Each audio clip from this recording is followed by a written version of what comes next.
Good evening, everyone, and welcome back to this week's edition of Sisters of Legacy. We did have some technical issues, but our hope and prayer is that we managed to clear that up. We are not even going to do the intro again. We are just going to jump right in. Um, as you guys know, these are my co hosts. Ladies, introduce yourselves, please. I'm Shanetta. Katrina, Angela. And I am Samantha Walker. So, welcome, guys. We appreciate your time and your patience. Um, we are going to jump right into our conversation and go from there. Oh, we do want to say Happy New Year. We have been away from you guys since 2021. So, a whole new year has happened. We hope and pray that your year has started off with a bang because mine sure has. But we are still here. So, ladies, tell me, how has your year started off? For me, mine started off, I guess you would call it with a bang too. It's been a lot going on. I guess the season of, just typically it will be like cold and flu season, but here we are in COVID season forever and ever, it seems like. So we kind of had a quarantine Christmas because the kids had Christmas and New Year because the kids had COVID, but my husband and I didn't have it. So everything was just kind of slow going and slow moving. But everybody's healthy, everybody's well. So just grateful for that. They're good. And Trina? Uneventful. Nothing. Just regular. Nothing happened over here. Thank God. Okay, well, Uneventful is good.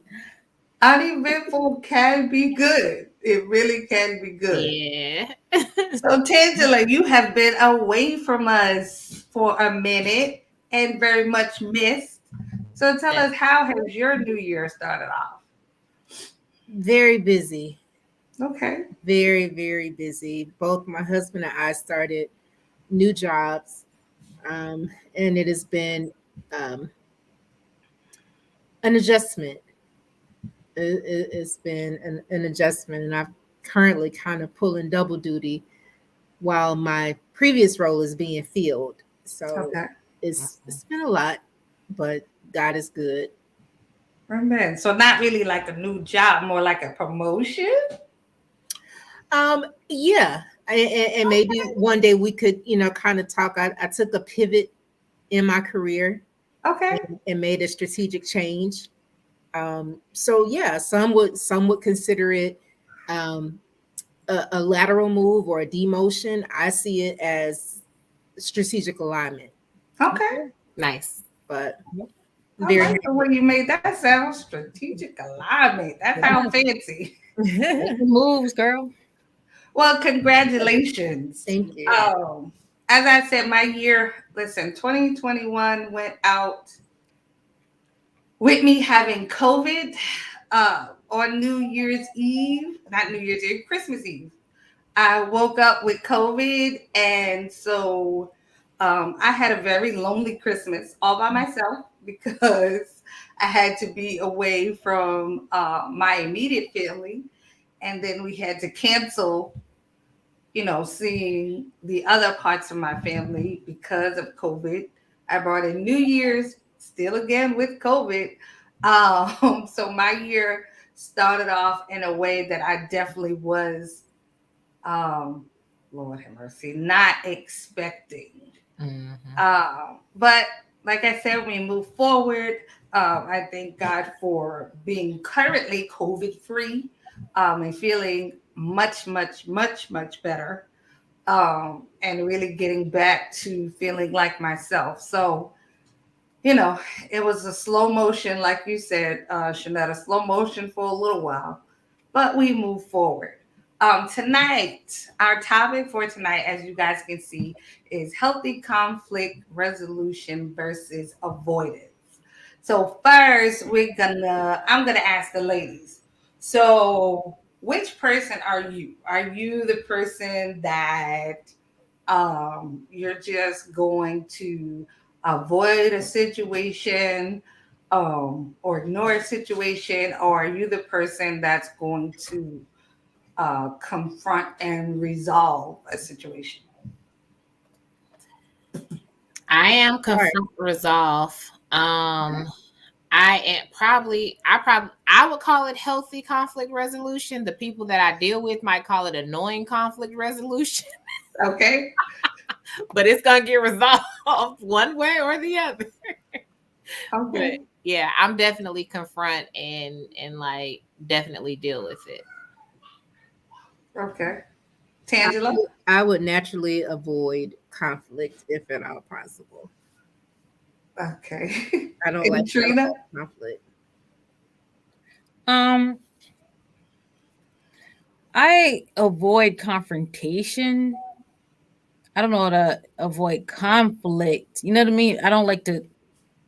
It's the way the confrontation happens. Mhm. So I try to avoid anything that's like argumentative and all that negative. You know. But if I need to nip something in the bud or you know handle something, I try to do that in nicest way possible. And I think I mean, I avoid that kind of stuff, but I also take time to see if I need to confront at all.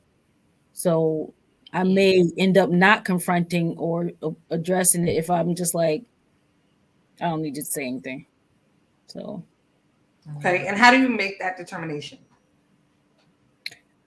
I have to sit with it for a minute and ask myself some questions. I have to say, am I in my feelings right now? Um, am I being dramatic?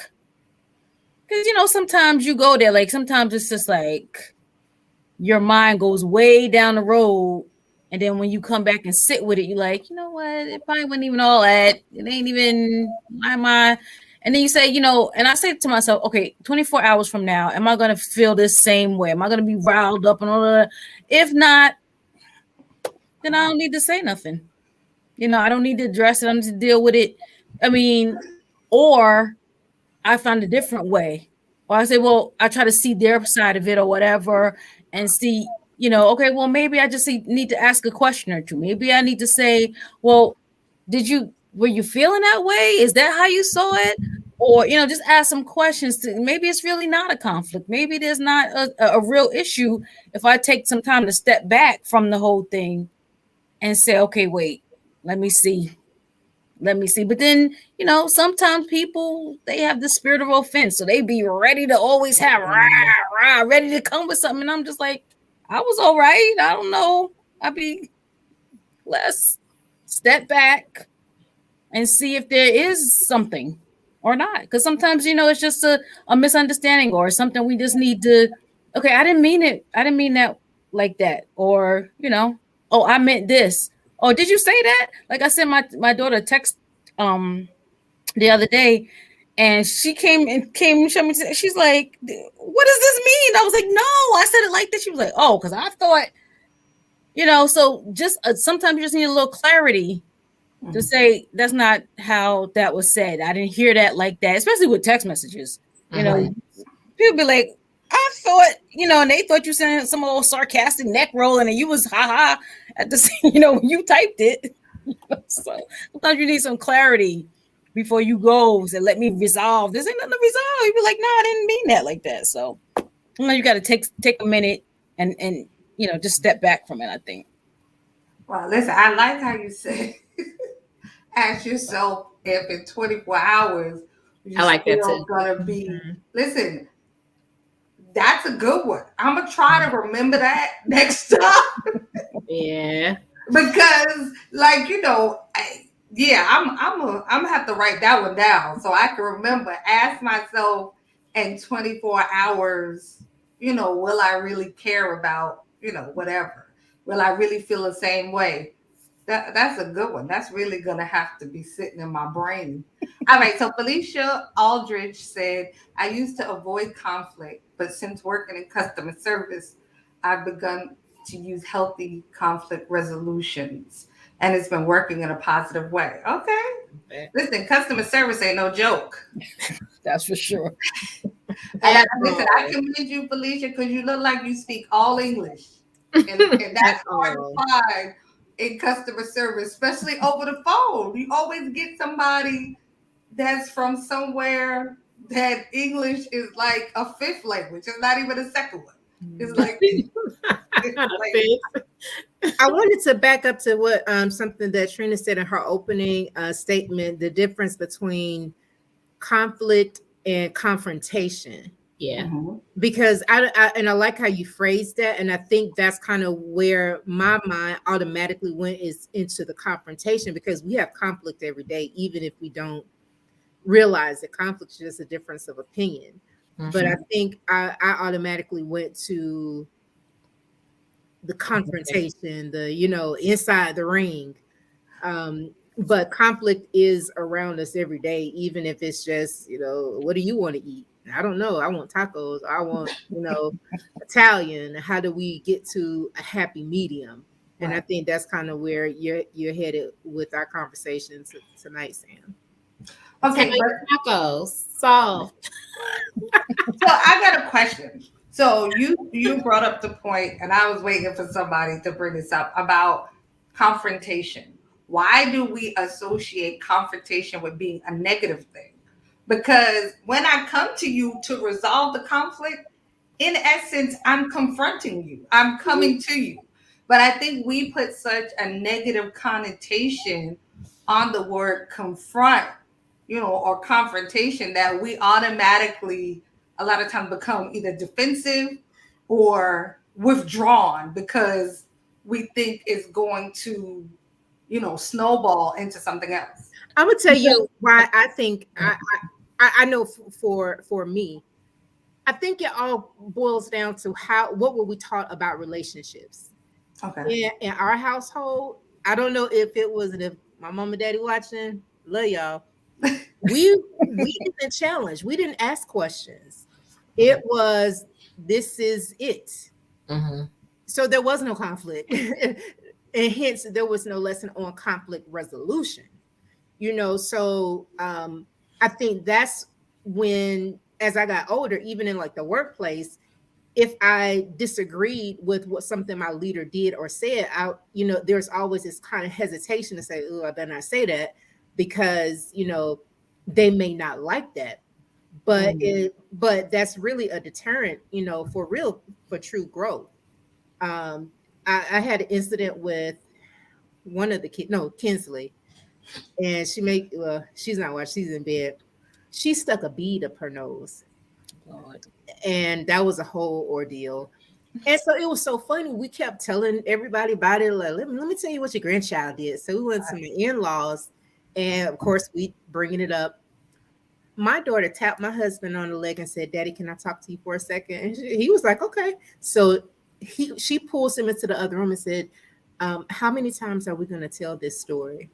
And then he said, "You don't want me to tell her?" She said, "No, I don't want you to tell this anymore." And when he told me, I said, "Say less. We won't bring it up ever again."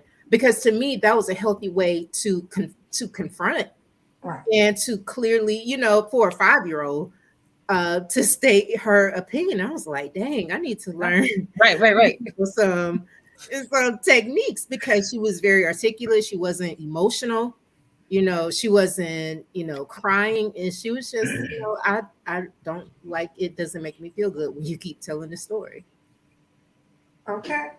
I love that kid, by the way. Like she's just like she's this whole like person that has just like come into her personality at such a young age. And she's like, I know who I am. Y'all need to figure the rest out, but I know who I am. She is, yeah, and she told Zeta, she said, "Zeta, you're too sensitive." I said, "Okay, okay."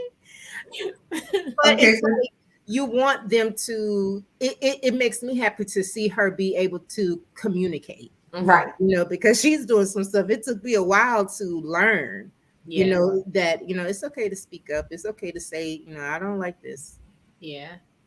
See, and I think I came out my first words probably was something very um controversial. Even as a Confrontational. kid, like I'm like, Tangela, how your husband's like, I got questions. Like I was always that kid. Like growing up, I got in trouble a lot because I always had questions. Like Mhm, it didn't matter, leader, pastor, whatever. I got questions. So I hope you came prepared to answer it. So like I've naturally always been that kid, even in the house, like with my mom and stuff, it didn't always end well, but like so so like I grew up being that person, like I'm gonna ask, I'm gonna say, I'm gonna voice my opinion. Now I won't lie and make it seem like it's always worked out well. Right. There's been plenty of times where sometimes I have to apologize, um, more for other people's sake. Because truth be told, like I don't really understand why you feel that way. Because I was telling you the truth, but like I've had to, apologize to people and kind of smooth things over because I always have a very healthy and active opinion. That And I that will think put it nicely. I think that's where we were going with it as far as how you confront. And I think Right. we have to be wise about our confrontation because we got to realize you're coming to somebody with something that they might not agree with. So how you approach them, knowing that their first reaction is probably going to be defense. They're going to be defensive, like, well, what, So we have to kind of prepare, maybe prepare a little sugar to put on, smooth it. Mm-hmm. And to me, I think that's, and I know Sam be like, no, I'm coming all out and No, rah. no, no. I would listen. I agree. You gotta, yeah. but but I mean, if we want to confront and not be and it not turn into something negative or negative connotation, then I think preparing yourself and trying to find the best way to approach it, um and even saying to yourself, like, okay, if I say this, she may say that. If I, just kind of being prepared so that you're, I don't know, you just don't want to put people on a defensive when if you have a good intent and you're not trying to fight, you Yeah. know. I I don't think know. it's important too, and that's why I say like my approach may not necessarily be considered healthy conflict resolution, but annoying conflict resolution, because I think that it's important to, and I know that when I say that, I know that some of the things I do and the way I do them kind of annoys my husband in general. I kind of start with questions because that's kind of like I'm trying to understand where you are before I give you where I am. Right. Because where I am may be different based on what you say where you are. The conflict might be resolved once you answer one or two questions, honestly. Okay. My husband hates that, literally always tells me, you ask too many questions. Like, what do you want? What is your point? And I'm like, but I have questions before I get to my point, because my point may change. So I have questions. And that's kind of like my process is I have questions. And once I ask my questions, it can kind of help me to figure out what direction to go with solving this conflict that I may think we're having that may not even really be a conflict. Because in my brain, it may be one way, and in your brain, it's another. So if I pick your brain and ask you tons of questions, then maybe I can figure out where you are before I come, at you like, ready to attack, or ready to defend or whatever, when I just need a better understanding of where you are. And when I tell you that McNair is like, you ask too many questions, just get to the point. Don't question me. Don't ask me all these questions. Like, what do you want me to do? What do you want? I'm like, I got questions. I got questions. Please answer my questions and then we can resolve whatever. But answer my questions. I need all the details first. And then I'm going to kind of approach based on those details. Okay, let me read this comment. I think that's healthy. Whereas when I was brought up, I was not allowed to ask questions or say anything. Now I'm learning to ask questions and speak up if there is a problem. That is great. It is a process when you are raised. I mean, my mother made that attempt too. Kids supposed to be seen and not heard. Said make that attempt. I mean, like Trina, yeah, you already know. Like she made those things clear, and like I said, a lot of times there were different things that happened, but like like I said, I was just that kid that I felt like my voice was important. Like I'm here, I'm important too. So whatever consequence comes with it, we just gonna have to deal with it. Like that was kind of, my approach. And Trina, like I heard you say, with the sugar on top, my only issue be like, right? Sometimes that sugar, you sweet yourself right into a lie because you so busy. No, I don't mean you. I'm just saying, like, I feel like sometimes you so busy focused on how it's gonna land, then now that wasn't even what I meant. Now I done sweetened it up so much, it's lost the meaning. Well, what I mean when I say sugar, what I mean is don't come at people raw. Oh, right. You know what I mean? I just mean like, I wanted to speak with you. I felt this way. I don't know if you felt that way. When we spoke, I felt this way and I don't know. And just very nicely. Mm-hmm. I see what you're You know saying. what I mean? Like and when I spoke to you and you had said, like, we don't want to do none of that.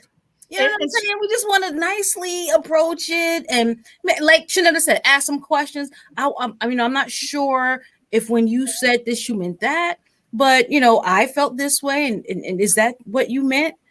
Just nicely asking questions so we can nicely resolve. But that's the thing though. Because if you come with an attitude, then now you got to be ready to. Well, I guess, but like, in my mind, like, I don't know. Go ahead, Tamsin. You want to say something? Yeah. So, we understand that people have different personalities. So, I think what is the goal for the conflict resolution? Do you just want to get out what you want to say, or are you truly trying to resolve an issue and salvage a relationship? And I think that kind of leads into Felicia's question that she has. I think we should be conscious of how we approach people, meaning if I'm normally, I'm kind of warm and fuzzy, I'm going to need the soft and cuddly. But if I have a conflict with Sam, then I probably need to toughen up and be a little bit more direct because she's not going to appreciate my warm and fuzzy. That's not true. You will not appreciate my warm and fuzzy. That's not true. That's not true. Because like you said, like I already know who you are. So like if you came to me and was like, so what's the deal, Sam? I'd be like, wait a minute. What do you think? You don't put all this bass in your throat all of a sudden, like but no, you can be direct without being rude. So like some people, I know some people, and I've been in customer service to Felicia's point, even in a coaching capacity.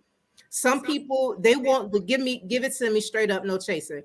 Other people will break down and cry. It's so, you have to learn how to, I've had to learn how to almost prep my script to say, I'm going to open with this. I'm going to compliment this. Or if it's sandwich it. I'm sorry. Yeah, sandwich. You have to sandwich the things that you're saying. Sometimes I was told that I was really good at this the other day. Okay. That you have to kind of open with something that kind of like tells them like, something good, something nice, something wonderful, and then hit your point real hard, real fast, and then go back to, something that kind of like brings back the warm and fuzzy when you're dealing with certain people. So it may not even be like the sugarcoating or anything like that, but it may really be you saying, hey, listen, I noticed that if it's a coworker or something, I noticed that you're really good at A, B, C, and D. This is where I'm noticing a problem. I need you to really work on fixing that really fast because that's going to lead us back to, making sure that we're successful here, here, and here. Boom. You said what you needed to say. You've kind of like gotten the problem out there. And you've also, in the midst of that, made them feel really good about themselves. So they're just like, I know she just told me that I sucked at something, but she complimented me too. So let me go fix what, what I'm terrible at and get my life going back again. I think it's really important to even with our children, sometimes it's important to kind of give them, I like this. You're doing good here. You need to fix this, but you're doing pretty good here. Let's keep it rolling. Go fix what I told you to fix in the middle. Have a nice day. Now, see, honestly, like, okay, so with my husband and with my children, I can do that. Like, I do the, oh, honey, it was so great that you did this, but you forgot the 7 other things I asked you to do. But I love you. You know, like, I could do that with him, and I could do that with my kids. But I promise you, I don't know, folks that live outside this house, my patience is like short. Like, and you know, like you were saying, like, you know, if you had to come to me, you'd have to toughen up. But like, say if me and Trina was having an issue, like, I call her and be like, what's your problem? Like, because she, you know, she from New York. Like, we just get to the point. Like, you know, and she be like, look, Sam, don't be, you know, and we talk about it and it would be that. But like, if I thought something, you know, like I did something to you, I would never approach you that way because your personality is very different. And all I would think is, oh my God, as soon as I hung up that phone, I know she was crying. And I'd be saying to Anthony, I know Ephraim's gonna call you because I just made his wife cry.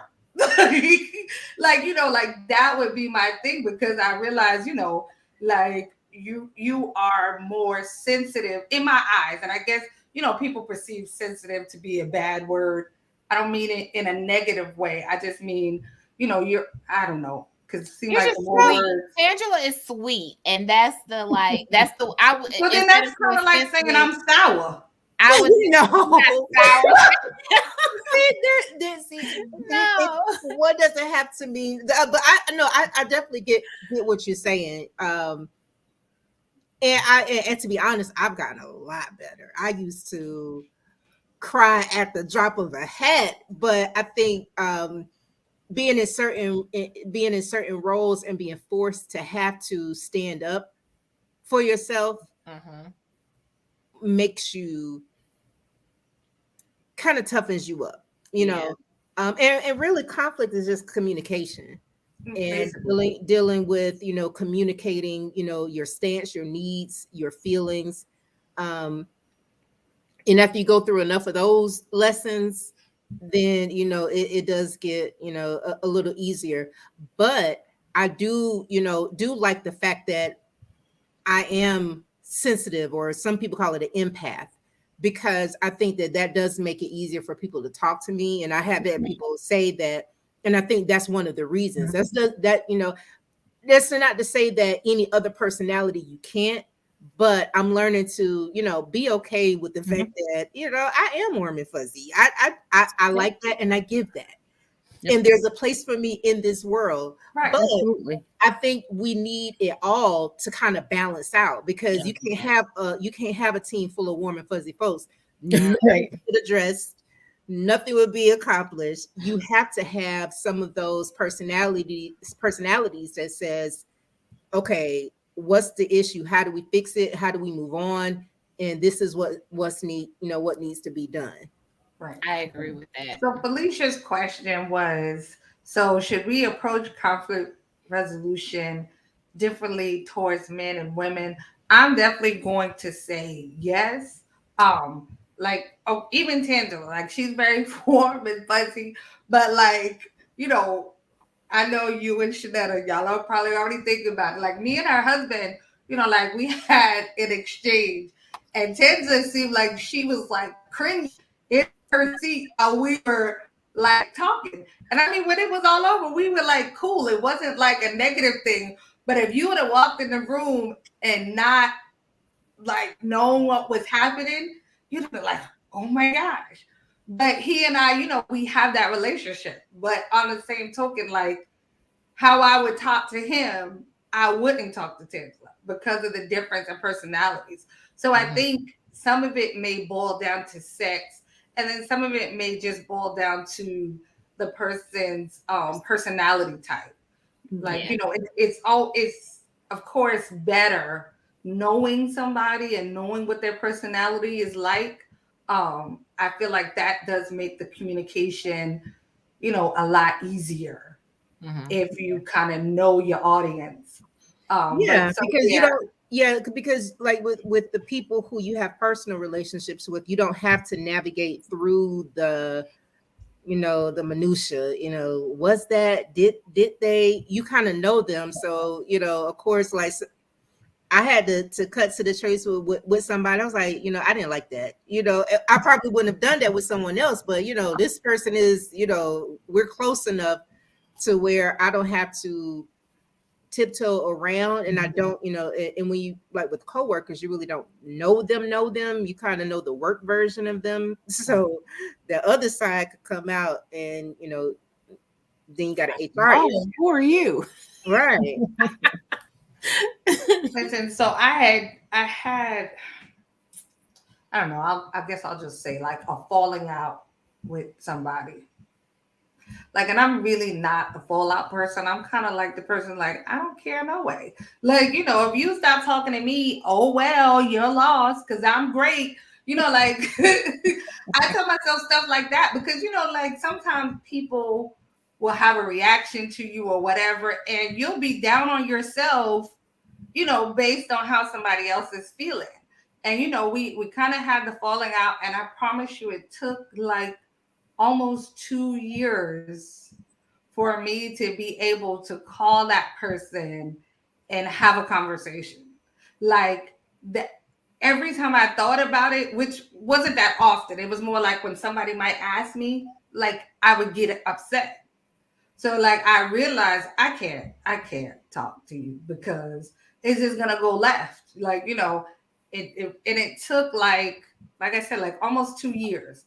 And in that 2 years, like I did ask myself some questions because I got to the point where I was like, okay, do I miss this relationship?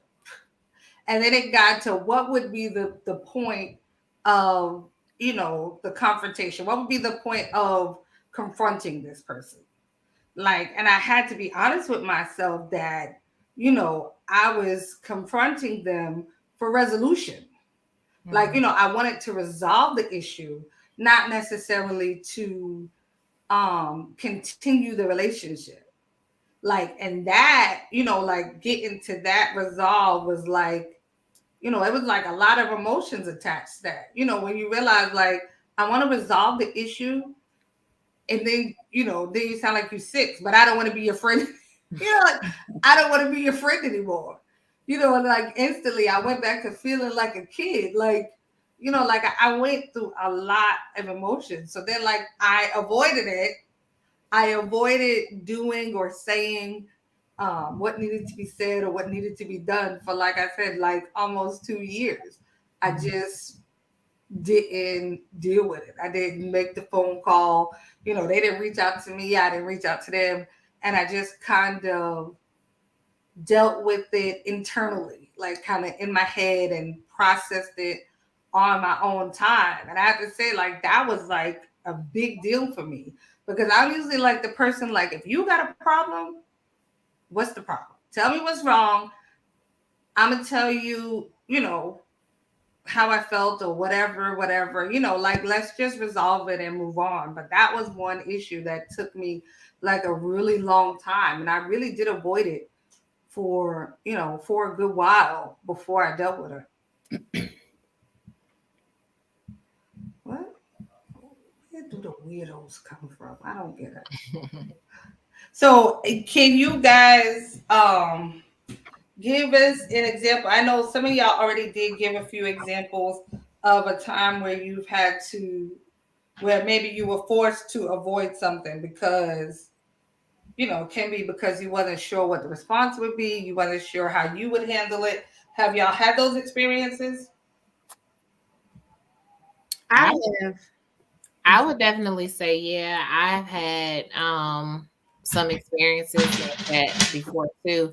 I think that when you choose the avoidance option, Mhm. a lot of times that it kind of messes with you more internally and maybe even mentally because you're avoiding something, because it's like an active um it's like you have to actively avoid something versus, just kind of confronting it and kind of facing it and dealing with it. When you're in the act of avoiding, you have to be very intentional, and it's like you're moving a different kind of way, and if it's not your style to avoid, then it impacts you because you're constantly thinking about, okay, if and when, what do I do if and when, because you're trying to avoid something. And I think that can begin to weigh on you very heavily, mentally, emotionally, depending on who the person is, depending on how often you see them. That can get heavy. And I think that a lot of people that really do maintain and carry a whole lot of stress sometimes, and if they are avoiders and they carry and maintain a whole lot of stress, it could be because they're avoiding so many things, and mentally, like, they have all these different scenarios playing and happening in their head. And when it's as simple as asking a question or two, and the situation is probably over and resolved with one or two questions. Um, I have a situation. It's not, yes, it is. Let me not be in denial. That I do avoid, but I don't come in contact with the person very often. Right. So it's like once, maybe twice a year, I'm in contact with the person. So in those moments, I know that I'm actively avoiding a bad situation that occurred that I just don't even want to address. And my reasoning for not wanting to address it is because I don't feel like it's worth it. I don't want, like Sam said earlier, I don't want to be your friend anymore. So it doesn't matter. Yeah. So I don't need to address it because I won't be your friend. But I do come in contact with the person once or twice a year. And if even that, because sometimes it's a little bit less, maybe a little bit more here or there. But it's not worth addressing to me, so it doesn't weigh on me as heavy. But if I had to come in contact with that person often, right, then maybe it will weigh on me a little bit heavier, and I would probably I guess come to saying, okay, well, let me go ahead and resolve this. But sometimes resolving doesn't feel like it's going to get you, because like my version of what's resolved and your version of what's resolved may be different. So if me and Sam have a conflict and her version of resolving it is, well, we don't have to talk anymore, we don't have to be friends anymore, I'm cool. I still may not feel like it's resolved because I feel like I still want to know why you did A, B, C, and D. Right. And until you tell me why you did that, it's not resolved. We might not be friends anymore, but it's not resolved because I want to know this. I want to know that because I have questions, right? So I think resolution kind of depends on where you are and who you are, as a person. Like we always talk about how, oh, I need closure. Oh, I need closure for this. I need closure for that. And I think closure or resolution looks different for each person. Right. And you have to figure out what that look is for you and learn how to accept that sometimes you won't get those things. Right. I totally agree. Tangela, did you want to add something? Yeah, no. I agree 100% with what Shanetta said. I think it boils down to, what are the goals for the relationship? And in those moments, I find that's where it should be where I will want to resolve the conflict. But I have noticed that if I have a stronger personal connection, I will want to avoid conflict. And I had a situation where I was avoiding conflict when we should have been addressing because it's still there.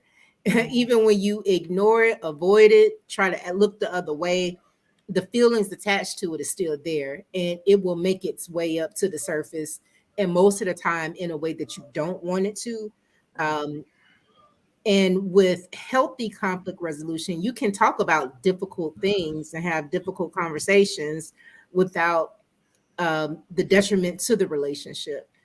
So from that, I have learned to have, some of those, I want this person to feel a certain way, to have those conversations. And then it may be, kind of a, not brace yourself, but, I need to talk to you about this.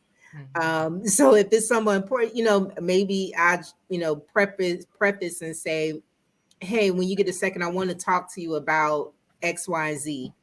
And then so that person isn't caught off guard. We can set a neutral time and place so that they have time to prepare, and not be caught off guard. Most of the time when we caught off guard, that's when our defenses are up and we're trying to defend and explain as opposed to really, coming to a common ground. So I put forth more of an effort when it's a relationship that I care about. Agreed.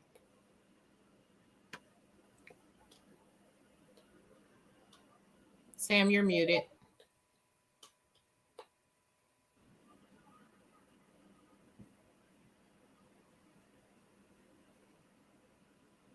Can't hear you.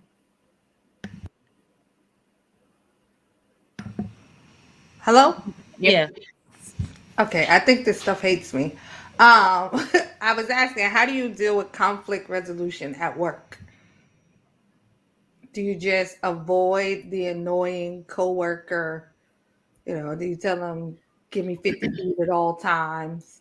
I think I've sometimes taken the biblical route and agree with thine adversary quickly. Just, you're right. You got it. Yeah. Whatever you say. And just like whatever. Sometimes you just gotta just yes somebody until they go away. Yeah. And then when they're done, you go do what you need to do because sometimes you just don't have time, especially if it's not it's not that important, or it's something that this is that's that person's personality to where they always got something, and can you do this for me and whatever, and it's just always something. So then you're just like, sure, no problem. And then when they walk away, be like, I ain't doing nothing. Peace out. Now I will say, I love the warm and fuzzies, and that's my nature. But one thing that does irritate me is if someone misconstrues something I've done or said. I've had someone in a meeting say that I didn't provide a certain communication. I spent the entire meeting finding it. Said, you're not gonna tell me that I did something that I didn't do, or I didn't do something that I clearly did. And I don't know if it's petty, but that irks me. And it's, Receipts. oh my gosh. And so I'm learning, and I had this with my boss, and he said, sometimes you just gotta, it ain't that serious. I'm like, no. She said I didn't do it, and I know I did it. And yeah, so I most of the time, if it's something that can be avoided, if it's not that serious, it's kind of like, okay, like you say, you got it. I'm learning it. But I haven't got that yet, Tammy. Like I'm so gonna point it out. I'm gonna be like, well, nope. On January 15th at 1:53 p.m. exactly, I sent you this email, and this is what it said, to be precise. I don't like that. I spent that whole meeting trying to find that email. I said, oh, no, you didn't. She said, no, you didn't. So no, I know I did. And yeah. I think I'm the master of search. Like I can find it. Like, you know what? Give me 5 minutes. I got you. You're gonna find this email. And I'll be honest, a lot of my conflict resolution in the workplace, I don't know if this is selfish, but I try to be cognizant of, okay, how is this going to make me look? What is going to be the perception in the workplace? Will I develop a certain stigma? Is this something that really needs to be addressed? Is there a better way to handle it? Once I kind of go through those series of questions, most of the time it's like, okay. But so I guess all that to say, I try to pick my battles, because it's not always worth it. Yeah. I think what I'm missing is asking myself the questions, because the only questions I be asking myself is, did they just say that? Like, what? Like, and I lose. I lose all focus. All of my good sense, like, goes out the window. Good sense, as in, like, you like, I shouldn't say that. And like, I don't be like raw, but like that nice, nasty, where my tone is even, not yelling. But I want you to know, when you're coming from that way, don't come past my desk anymore. Don't talk to me. Send me an email. That's how we'll communicate. Like, and afterwards I'll be like, oh, maybe I shouldn't have did that. I have a coworker right now who tells a story about me every time we go out to dinner. She tells Oh, the same story, see? Mm-mm. which is hilarious because she has a story about everybody, but this is the one story she has about me. When I first started at the school that I'm at, they gave us this schedule. The bells don't really, like, a lot of times, people go into schools and they think that the bells dismiss the kids, like, precisely.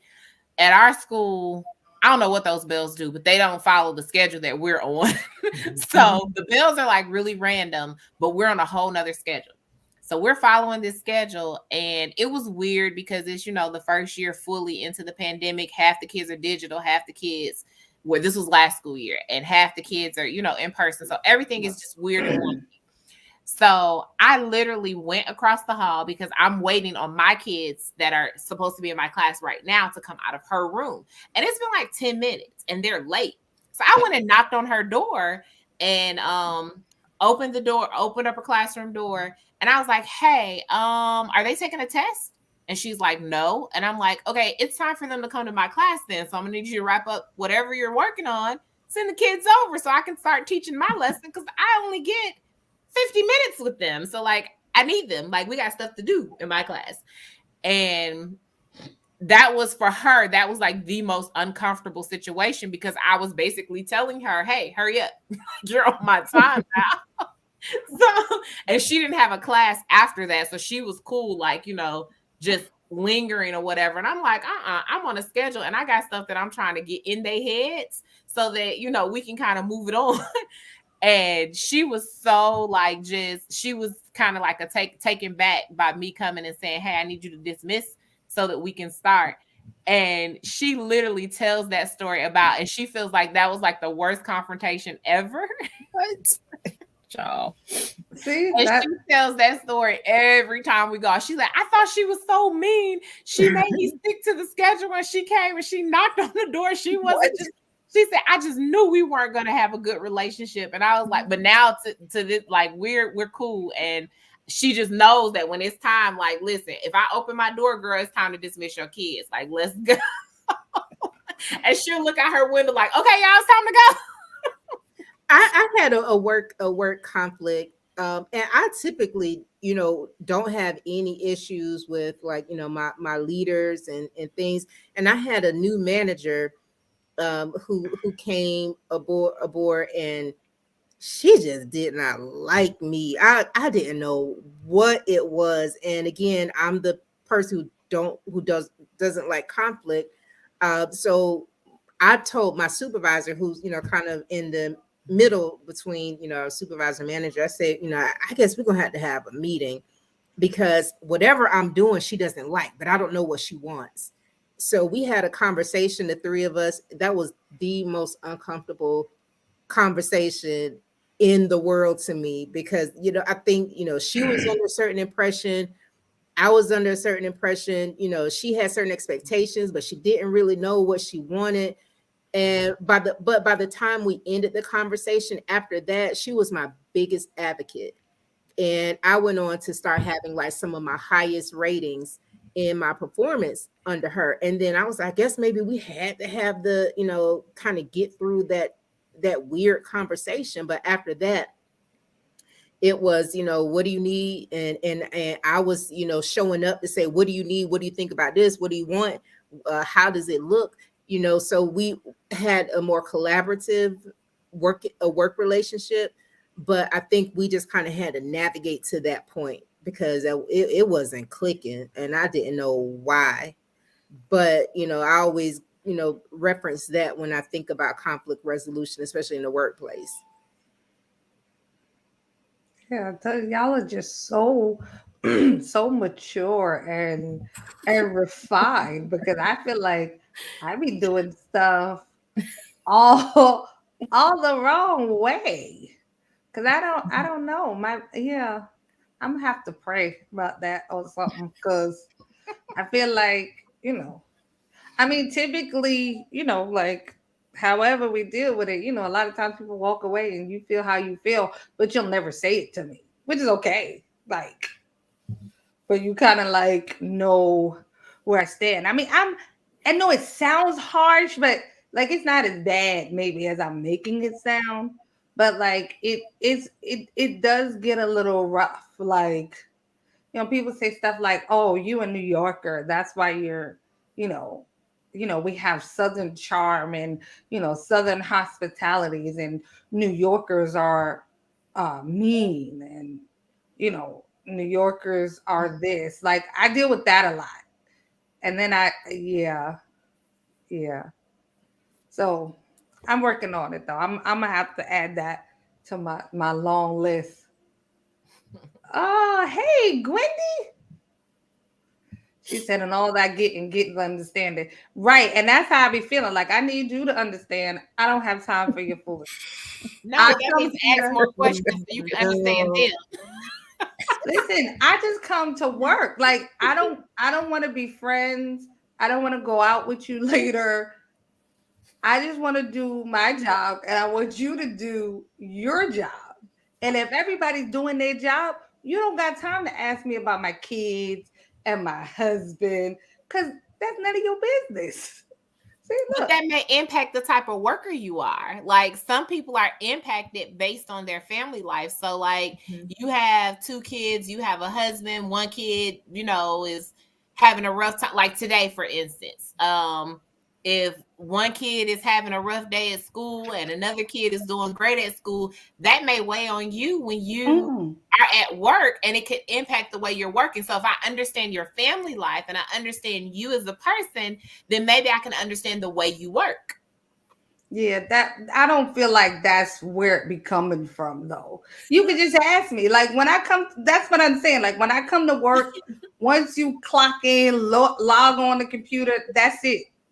My son will still be my son when I get home. Like, I don't know. I don't know. I guess I'm just weird about stuff. I just feel like if everybody's doing their job, do we really have time for so much side conversations? Because I feel like when you try to make things sometimes too personal, that's where conflict come in. Like I really can't be upset with you for doing your job. You know what I'm saying? I may not necessarily like it, but I can't be mad at you. This is your job. You're doing your job. But when you cross into that personal type situation, and there's no boundaries, that's when people's personal feelings like get hurt. You're good at being the person that knows how to check their feelings and emotions at the door. Um, and but there are so many other people that actually bring all of their baggage in to work with them. So knowing more about them helps you to like, and it's so like if you're a manager or a boss and you're that kind of person that like needs to kind of gauge people, you're gonna ask those questions because you're gonna want to know, okay, how You're many gonna kids have to. you got? Kids, you got a dog, you're Yeah. married, you're single. Like you need to know all of that so you can kind of gauge how your employee is going to work and make Mm-mm, it make sense for you mm-mm. versus someone being, oh, you can check it at the door. Okay. Because I tell my kids in my classroom all the time, like, I'm going to need you to take whatever happened before you walked in my room, pack it in a bag and sit it by the door, and you can pick it back up on your way out. But I need you to be another person in my room.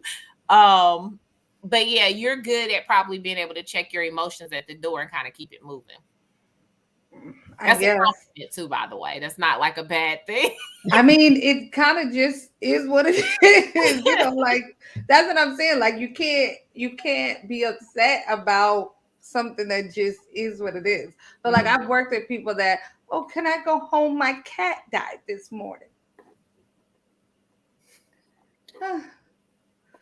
Go ahead, Trina.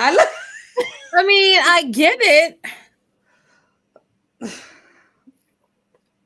I mean, and you do have to understand some people are that's I mean, you have to accept people for who they are. Some people are very close with their pets. It's work. But their It's a pets are like loss. their children. It really is a loss. It really is. I'm And not sometimes saying you it's have to not. I'm just saying, like, I have okay, now I have two dogs. I had another one. The dog passed. I had to go to work. Like, and that was like my first dog. I got her when she was but a that's puppy you. puppy. That's you. Some people have to process that loss. And I get it. I didn't get it before, but I get it now. And so I feel like you have to put yourself in a position like to say, you know, I have to understand where people are, and it's real. It really You is a talking loss. about work? Yeah, I'm not talking about taking bereavement, but like specifically bereavement days. But sometimes you're having a hard time dealing with something. I get it. Mm. And why that is so important, because especially when you're working on a team, you know, what you do affects us. So we all have a vested interest in making sure that everybody is okay. So to the degree you feel comfortable sharing, I knew I had people. Matter of fact, my sister, she said she don't put personal stuff on her desk at work. She just said, "Look, my cup and my pen and my notepad." But other people, you're going to see all of their family. You're going to see vacation pictures and things like that, because just where they are. Um, and we can't say that just come to work and work. It's not that easy. I know I've been dealing with some stuff and came to work, and it was just a rough go of it. Because Uh, I'm just saying, like, you don't know where people are. And a lot of times it's just like, you know what? That's why I think it's FMLA where you can take the time off. You don't have to say why. It's just Right. I need it. right, it's personal. And so so if it's not that, like if you're not taking off like FMLA or whatever like that, but sometimes you need a mental health day. You can't Right. be in that space that day. Oh, I'm cool So with if that. it so, but what I'm saying is, if that reason is because their pet died, it's okay. Well, I Like mean, I'm that's fine fine. when you You don't know what I come mean? fine if you're not gonna come to work. That's fine. Like, make a adult decision that I need this time to deal with this and deal with it. But I'm just saying, like, to come to work and be crying all day, that's just a lot. Well, sometimes you get there and then it hits you. You can't control when your emotions hit you. No, you Okay, cannot, hold You Sam. on. cannot. Excuse me. I got to jump right in here because that face. Excuse me. I remember driving, and I know it's a totally different situation, but it was my husband died in 2004. It was maybe 10 years later. I'm driving to work. I'm good. I get there, whatever triggered whatever. I could not function. And, I know people will be like, well, wow, it's 10 years later. It hit. It was what it was. I couldn't function anymore. And things happen. And it may not be on that big, grandest scale or whatever, but sometimes it's your mental health. And sometimes you lose your focus. You can't. You know what I'm saying? And you really can't control when it hits you. I don't know. Maybe some people can control it and pack it away. And sometimes you can. Sometimes you can push it down. And sometimes you're functioning that day with the hot tears right behind your eyes. You're functioning. You're going and you're like, okay, I can do this. I can do this. And then somebody asks you, well, how are you doing? Are you okay? As soon as they say that, the floodgates open and you're done for the day. Your whole mental is done. I don't know about you, but that's where I've been. I've been, okay, I got this, I'm gonna do it, and I can feel it right there. It's almost. I'm good. So I say, oh, how have you been? I'm done. I'm in the bathroom. I'm trying to. Yeah. I agree with that. So last Sunday, I agree with that because last Sunday I had a death in my family, And I went to work on Monday. It happened. I got news of it in the middle of the night on Sunday. Went to work on Monday, and I was determined not to tell anybody because I wanted to get through the week. Like I wanted to get through the time and not have to deal with it. So that was kind of my moment of choosing to kind of pack it away until. And I realized that I had to at least tell my boss because I may be missing a day of work or two, depending on when the services were going to be. So I told my immediate supervisor on Monday. And as soon as he said, "I'm so sorry to hear that," I was just kind of like, because I didn't want to, so I had to kind of back up and walk away. And I was like, "Okay, thank you." And I just walked away from him because I didn't want to start crying in that moment. We were in the middle of a meeting and I was like, I can't do this right. So I literally had to pretend like I didn't hear him, suck it all up, back up and walk away. And I didn't tell anybody else. I took off. I didn't tell anybody why I was taking off. I took off from work, didn't tell anybody. Messed around and sent one email I think I sent the email on Wednesday to somebody and I was explaining something and I was like, and happened. And I said too much in the email. And the next day she literally came to me like, "You could have said this in email." In fact, she did say it in email, "I'm so sorry for your loss." But then came to me at work on Thursday and was like, "Oh my God, I'm so sorry. Was it expected? Was it sudden?" And I'm just sitting there looking like, I can't do this. I literally did not talk about this on purpose so that I wouldn't be at work feeling like this.